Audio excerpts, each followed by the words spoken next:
নমস্কাৰ। এই ভিডিঅ'টো বনোৱাৰ এটাই লক্ষ্য হ'ল যে মোৰ বিষয়ে যিখিনি কথা ফেচবুকত ছ'চিয়েল মিডিয়াত আৰু আমাৰ নিউজ চেনেলখিনিয়ে কৈ আছে তাৰ বিষয়ে অকণমান সকলোকে যাতে মই ভালদৰে খোলাকৈ ক'ব বিচাৰিছোঁ। আচলতে কথাটো কি আৰু তাক কিদৰে উলিওৱা হৈছে। নিশ্চয় মই এটা ৰিলেশ্যনশ্বিপত আছিলোঁ আৰু এইটো এতিয়াৰ কথা নহয়, 2018 চনৰ কথা। তাৰ লগত আমি দুয়োটাই প্ৰায় ফোনতে লগ পাইছিলোঁ আৰু ফোনতে কথা বতৰা হৈছিলে। 15 পৰা 20 দিনমান আমি কথা পাতিছিলোঁ আৰু তেতিয়া কমনৱেলথ গেমছৰ সময়ত। আৰু তেতিয়া যিহেতু মই বাহিৰত থাকোঁ আৰু একেবাৰে ঘৰলৈ অহা নহয়, তাৰ বাবে আৰু বহুতো মানুহৰ লগত লগ পাওঁ, তাৰ বাবে ক'ৰবাত নহয় ক'ৰবাত সি ইনচিকিউৰিটি ফিল কৰিছিলে। আৰু ময়ো ভাবিছিলোঁ যে যাতে একো প্ৰব্লেম নহওক আগলৈ, এইবুলি ভাবিয়ে আমি দুয়োটাই ডিচিশ্যন লৈছিলোঁ যে আমি এখন এগ্ৰিমেণ্ট কৰি থওঁ, যিহেতু কোৰ্ট মেৰেজ বুলিয়ে ক'ব পাৰি। কিন্তু কোৰ্ট মেৰেজ নিচিনাকৈ একো হোৱা নাছিলে। আমি কোনো মিনিষ্ট্ৰেটৰ ওচৰত যোৱা নাছিলোঁ, মাত্ৰ এখন কাগজত চাইন কৰিছিলোঁ। মাত্ৰ এইটো কাৰণেই কৰা হৈছিলে যাতে দুয়োটাই যেতিয়া একেলগে নাথাকোঁ, দুয়োটাই বাহিৰতে থাকোঁ, এটা ছিকিউৰিটিৰ কাৰণে এইটো কৰা হৈছিলে।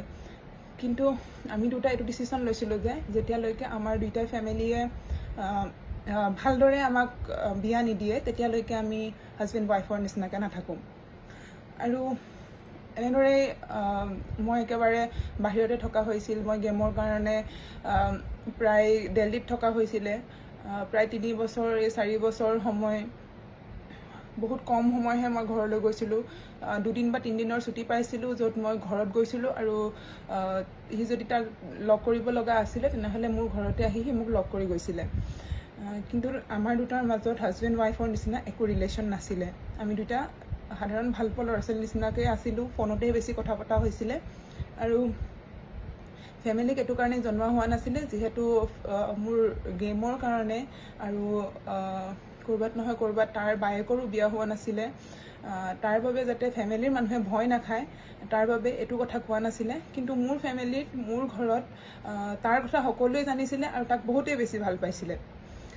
কিন্তু লাহে লাহে এই 3 বছৰত আমাৰ দুটাৰ মাজত, যিহেতু আমি বহুত কম সময়ৰ ভিতৰতে সেইটো ডিচিশ্যন ল'লোঁ, কিন্তু এই মাজ সময়খিনিত আমি দুয়োটাই চাগে নিজৰ যোনটো প্ৰফেশ্যন হয় তাত লাগি থাকোঁতে আমি দুয়োটাই ইটোৱে সিটোক টাইম দিব পৰা নাছিলোঁ আৰু আমাৰ দুয়োটাৰে কথা মিল হোৱা নাছিলে আৰু দুয়োটাৰ ভবা চিন্তা কৰাৰ বেলেগ বেলেগ আছিলে। আমি দুয়োটাই মিলা নাছিলোঁ আৰু তাৰ বাবে যিহেতু ময়ো বহুত বেছি ষ্ট্ৰেছত আছিলোঁ অলিম্পিকৰ আগত কিখিনি হৈ গৈছে মোৰ লগত, যিহেতু মোৰ মাৰ কিডনী অপাৰেশ্যনৰ সময়ত মোৰ ইনজুৰি হয়, ক'ভিডৰ টাইমত মই বহুত বেছি ষ্ট্ৰেছত আছিলোঁ। অলিম্পিক হ'ব নহ'ব সেইটো কথাও ভবা হৈছিলে। তেতিয়া বহুত বেছি আমাৰ দুটাৰ মাজত আৰু বেছি কাজিয়া হ'বৰ কাৰণে আৰম্ভ হৈছিলে। তাৰ বাবে আমি দুয়োটাই এইটো ডিচিশ্যন লৈছিলোঁ যে অলিম্পিকলৈকে, যিহেতু অলিম্পিকৰ 3 মাহৰ আগৰ পৰা আমি একেবাৰে কথা বতৰা পতা বন্ধ কৰিছিলোঁ। কেতিয়াবা হাই হেল্ল' কৰা হৈছিলে, কিন্তু তাতকৈ বেছি একো হোৱা নাছিলে। সিও মই মাত্ৰ কৈছিলোঁ যে মোক অলপ স্পেচ লাগে, যিহেতু মই ফুল ফ'কাছ অলিম্পিকতে কৰিব বিচাৰোঁ। বহুত বেছি ষ্ট্ৰেছ হয় মই এইবোৰ বস্তুত আৰু মই নিজৰ মাথা লগাব নিবিচাৰোঁ। আৰু সিও সেইটো বস্তুত মান্তি হৈছিলে। সিও যিহেতু মোক অলিম্পিকৰ আগলৈকে একেবাৰে কণ্টেক্ট কৰা নাছিলে, আমাৰ দুয়োটাৰে তেনেদৰেই অলিম্পিকৰ প্ৰায় 3-4 মাহৰ আগতে প্ৰায় লাহে লাহে সেই ৰিলেশ্যনশ্বিপটো শেষ হৈ গৈছিলে। আৰু এতিয়া প্ৰায় 1.5 বছৰে হ'ল তাৰ মোৰ মাজত একো ৰিলেশ্যন নাই। আৰু কিন্তু সেই যে চাৰ্টিফিকেটখন আছিলে, সিও নিজৰ লাইফত আগবাঢ়ি গুচি গ'ল আৰু ময়ো নিজৰ লাইফত আগবাঢ়ি গুচি আহিলোঁ। কিন্তু সেই যে চাৰ্টিফিকেটখন আছিলে, সেই চাৰ্টিফিকেটখন আমি দুটাই ভাবিছিলোঁ যে আমি যিহেতু তাৰ ফেমিলিটো গম পাব নালাগে আৰু মোৰ ফেমিলিটো গম পাব নালাগে, তাৰ বাবে আমি দুয়োটাই মিউচুৱেলি এইখন চাৰ্টিফিকেটখন আমি ঠিক কৰিব বিচাৰিছিলোঁ। কিন্তু মিডিয়া সংগঠনৰ কিছুমান মানুহৰ কাৰণে বা কোৰ্টৰ কিছুমান মানুহৰ কাৰণে এই বস্তুটো বহুতেই বেছি বেয়াকৈ পাব্লিছ কৰি দিলে, যাৰ ফলত মোৰ ফেমিলি আৰু তাৰ ফেমিলিৰ মাজত বহুত বেছি প্ৰব্লেম হৈছে। যিহেতু মোৰ জীৱনটো বা তাৰ জীৱনটো আমাৰ নহয়, আমাৰ ফেমিলিৰ লগত জড়িত হৈ আছে। আৰু মই সকলোকে যাতে অনুৰোধ কৰিছোঁ এই কথাখিনি যাতে আৰু বেছি আগবঢ়াই নিব নালাগে, যে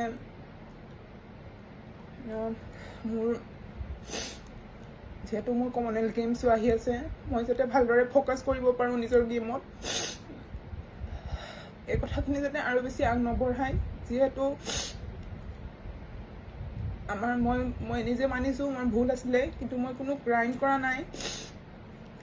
যিহেতু আমি দুটাই যদি মিল নাছিলোঁ, দুয়োটাই যদি মানিয়ে এইটো ডিচিশ্যন লৈছিলোঁ, বা আমি কেতিয়াও হাজবেণ্ড ৱাইফৰ নিচিনাকৈ থকা নাই, তেনেহ'লে মই নাভাবোঁ এইটো বস্তু ভুল হৈছে বুলি। তাৰ বাবে যাতে মোৰ ফেমিলিক বা তাৰ ফেমিলিক কোনো ডিষ্টাৰ্ব নকৰে, এই যে টপিকটো যাতে ইয়াতে শেষ কৰে। আৰু মিডিয়া সংগঠনকো মই এইটোৱে অনুৰোধ কৰিছোঁ, যাতে যদি কিবা প্ৰব্লেম আছিলে তেনেহ'লে মোৰ ওচৰত আহিব লাগিছিলে বা তাৰ ওচৰত যাব লাগিছিলে, কথাটো ক্লিয়াৰ কৰিব লাগিছিলে। তাৰপাছত যদি আপোনালোকক লাগিছিলে যদি মিডিয়াত দিয়াটো শুদ্ধ হয় বুলি, তেনেহ'লে দিব লাগিছিলে। এইটো হৈ গ'ল যিহেতু, আৰু তাৰ বিষয়ে একো ভাবি বা কৈ লাভ নাই। কিন্তু আগলৈ যাতে এইটোৱে অনুৰোধ থাকিব, যাতে কাৰোবাৰ পাৰ্চনেল লাইফক লৈ তাৰ বা কেৰিয়াৰটো বা তাৰ ফেমিলিৰ মান সন্মানৰ লগত যাতে এনেকৈ নেখেলে।